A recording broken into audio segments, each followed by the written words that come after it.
세상에 결코 끝까지 가는 비밀은 없다고 생각하게 만든 일이 저에게 있었습니다.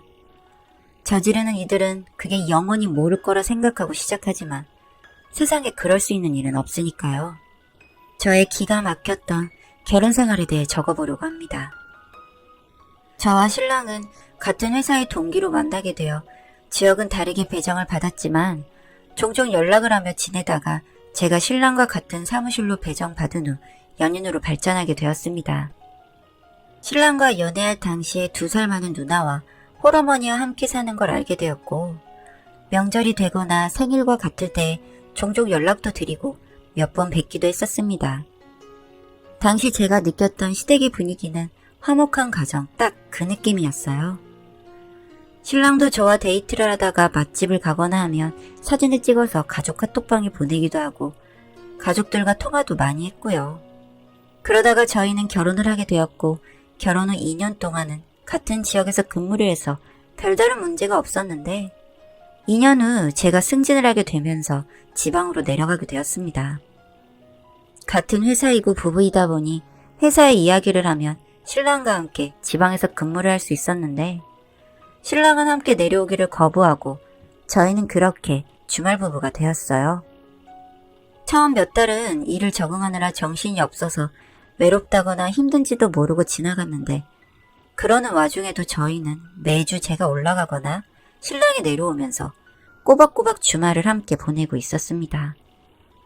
그러다가 제가 회사에서 큰 프로젝트를 맡게 되면서 번갈아가며 오가던 왕래가 신랑이 계속 제가 있는 지역으로 오게 되었고 신랑도 몇 번 오다가 지쳤는지 잘 안 오게 되기는 했지만 그래도 전화나 문자는 자주 하고 있으니 별일 아닐 거라고 생각했어요.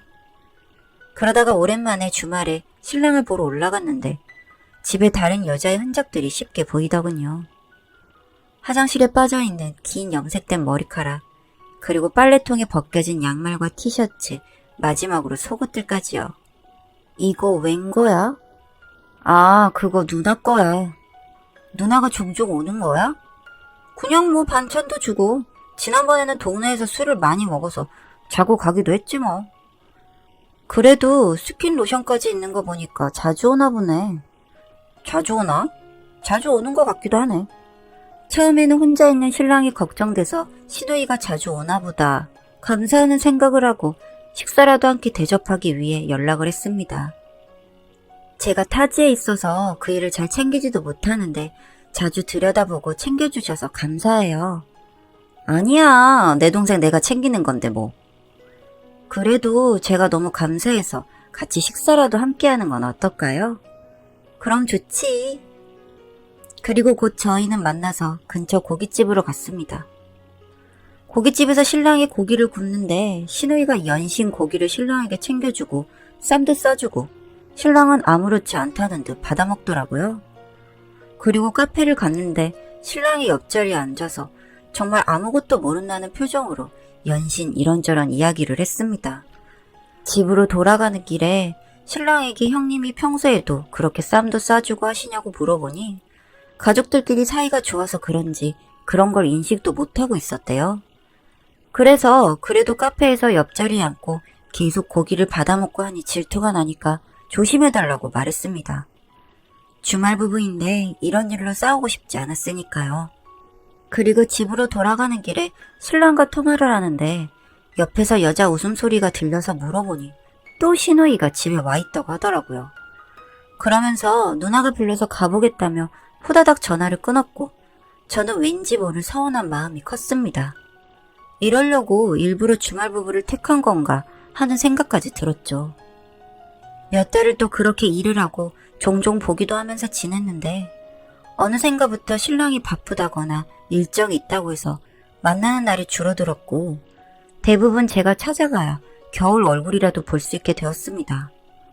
하루는 제가 몸이 아파서 신랑에게 연락을 했는데 신랑은 연락도 안 되고 다음날이 되어서야 연락이 오더라고요. 그때 제가 많이 아팠기 때문인지 신랑이 너무 보고 싶은 마음에 회사에 갑자기 병가를 내고 신랑을 만나러 가게 되었습니다. 다행이라면 신랑 집이 기차역 근처라서 비교적 금방 갈 수 있었거든요. 기차역에 내려서 신랑에게 전화를 걸었는데 근무 시간이라 그런지 전화를 받지 않더라고요. 그래서 집에 가서 한숨 자고 퇴근할 시간에 마중을 가려고 생각을 하고는 신랑의 집으로 갔습니다. 익숙하게 신랑 집 비밀번호를 누르고 안으로 들어갔는데 쿠당탕 하는 소리와 함께 여자의 구두가 눈에 보였어요. 아픈 것도 있고 안방문을 벌컥 열었는데 제 눈에 보인 광경은 정말이지 충격 그 자체였습니다. 세상에 황급히 옷을 입고 있는 신랑의 모습과 아직 이불 안에 있는 당황한 신우이의 모습이 보였으니까요.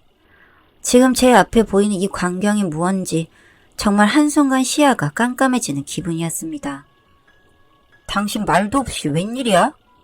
내가 우리 집 오는데 말을 하고 와야 해?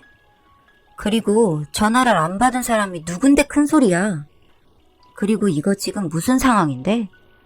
형님 여기서 뭐 하는 거예요? 잠깐만, 내가 다 설명할게. 가족끼리 이게 가능한 거야? 일단 진정하고 나와봐. 저는 결국 신랑의 손에 이끌려 집 밖으로 나오게 되었습니다. 그리고 신랑에게 듣게 된 말은 정말 어이가 없었어요. 사실 신랑과 신우이는 진짜 남매는 아니라고 하는 겁니다. 임신이 되지 않아서 입양을 했는데 그리고 2년 후 신랑이 생긴 거라고 하더군요. 물론 어릴 때는 신우이와 자신이 진짜 남매가 아닐 거라는 생각은 못했었다고 합니다. 그런데 이상하게 커갈수록 둘이 닮은 구석도 없고 했대요. 그러다가 결정적인 게 중학교를 다닐 무렵에 신우이를 짝사랑하기 시작했다고 합니다.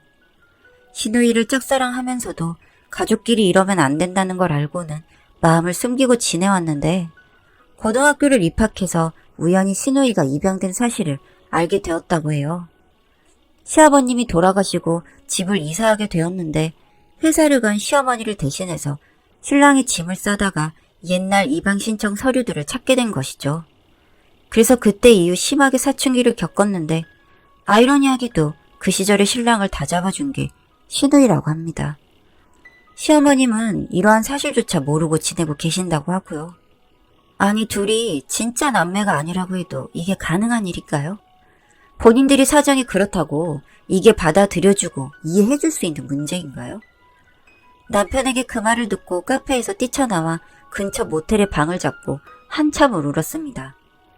그리고 든 생각 하나. 그러면 그 사람은 신우이랑 계속 연애나 하면 되지 왜 저를 끌어들였던 걸까요?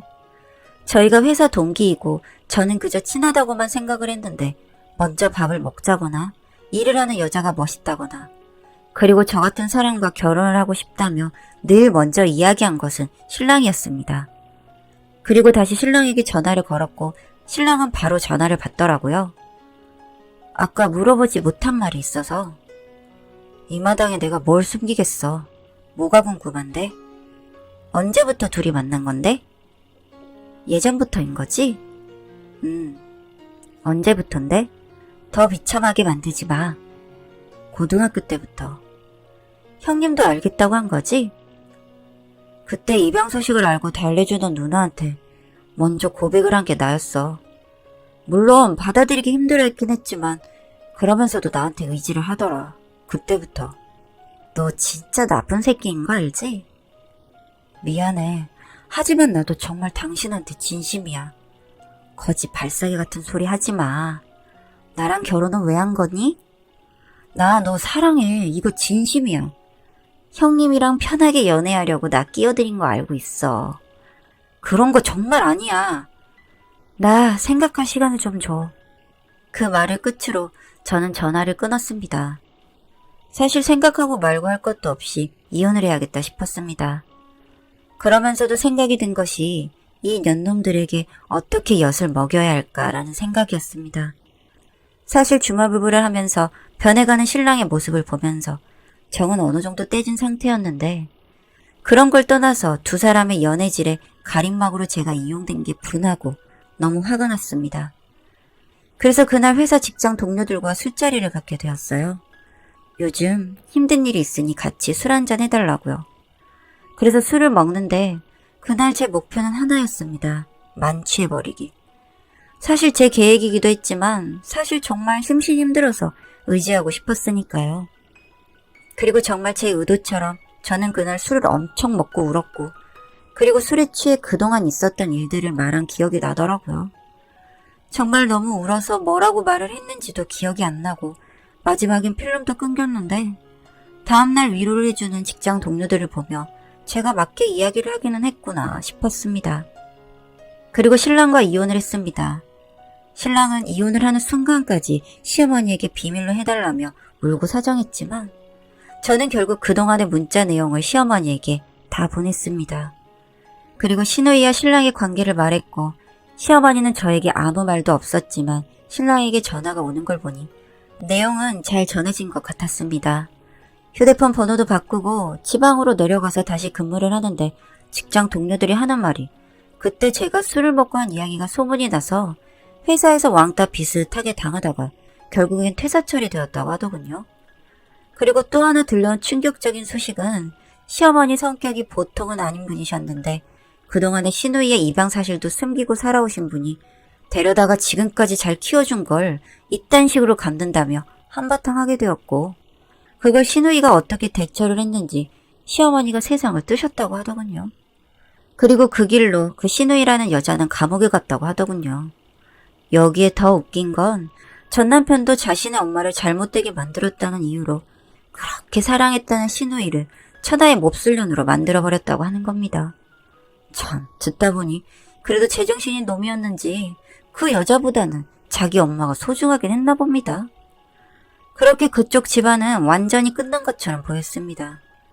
시어머니를 생각하면 마음이 좀 아픕니다만 저로선 할 수밖에 없는 선택이었습니다. 그 둘의 사이를 시어머니였던 그분도 알고 계셨어야 했다 생각하거든요. 그렇게 엄마 잃고 그 엄마를 죽게 한 여자가 자기가 사랑했던 여자고 뭐 그 남자도 제정신으로 살긴 힘들지 않을까 하는 생각이 들었습니다. 그 둘의 관계를 알고 제정신으로 살 수 없었던 저처럼 말이죠. 이젠 모든 걸 털어버리고 싶습니다. 더러웠던 기억은 이제 여기서 끝내려고 합니다. 제 이야기 들어주셔서 감사합니다.